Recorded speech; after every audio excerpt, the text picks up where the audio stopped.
John Yoder with Stutzman Incorporated, and today I want to talk to you about the Bazooka Farmstar manifold and the maintenance and the settings.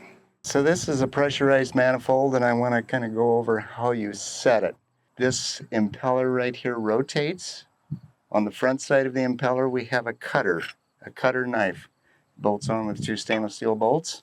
And then we have 3 different lengths of blocker plates. We have a 3-inch, a 6-inch, and a 9-inch blocker plate.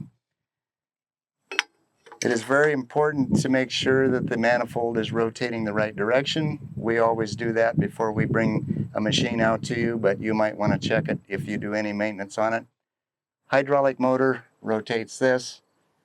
The blocker plates are very important because that creates the pressure going out to each individual row. Again, these are based on gallons per minute, so not on gallons per acre. So if you're applying really low gallons per acre, chances are pretty good you're applying low gallons per minute depending on the speed that you're driving.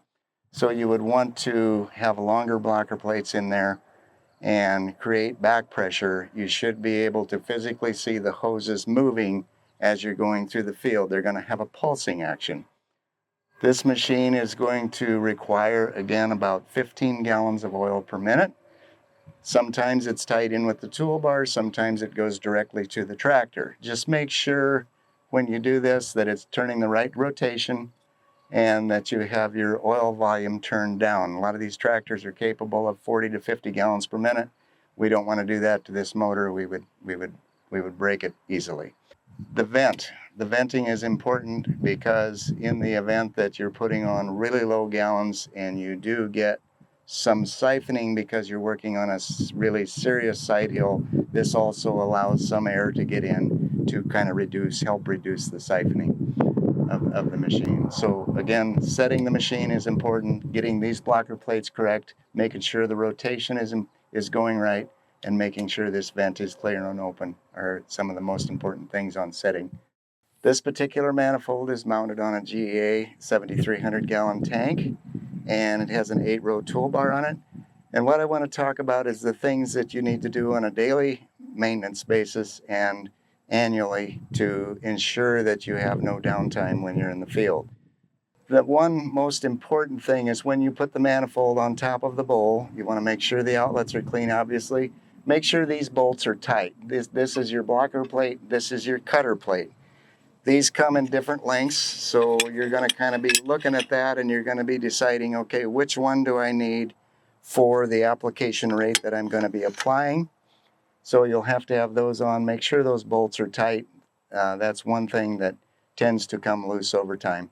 Set the manifold in the bowl, tighten up all the wing nuts, and make sure that it rotates. One of the things that can happen once in a while is you get it a little bit off of center and you tighten it down too tight and this comes against the edge. This is very precise fitting here, so you don't want something to be rubbing and actually stopping that, because that would leave bad streaks in the field for you if this was not turning.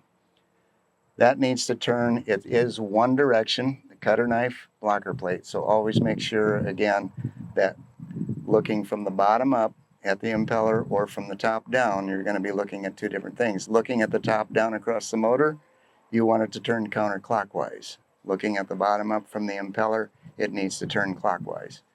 Very important for it to function properly.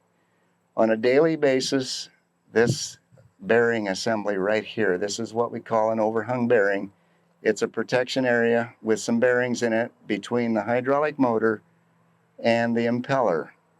Protects manure from getting into the motor, protects the motor oil from getting down in. Little one-way check valve.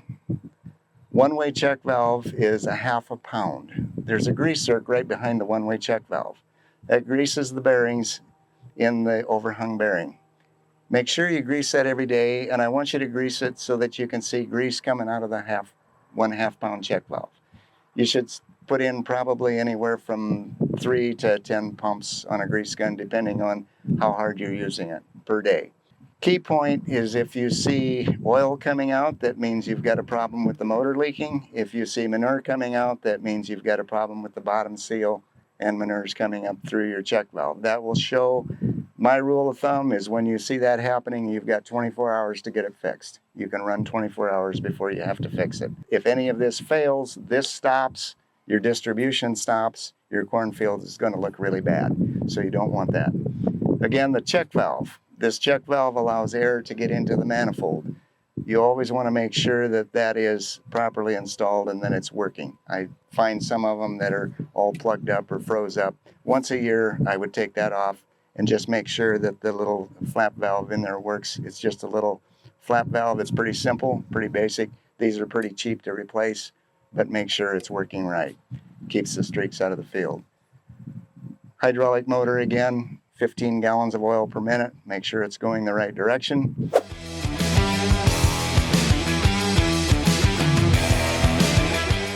Come springtime, the middle of June, I want to look out across your cornfield and see perfectly good rows all the way across. Make sure your manifold is working correctly. John Yoder at Stutzman's. Make sure you check out our video online. Thank you.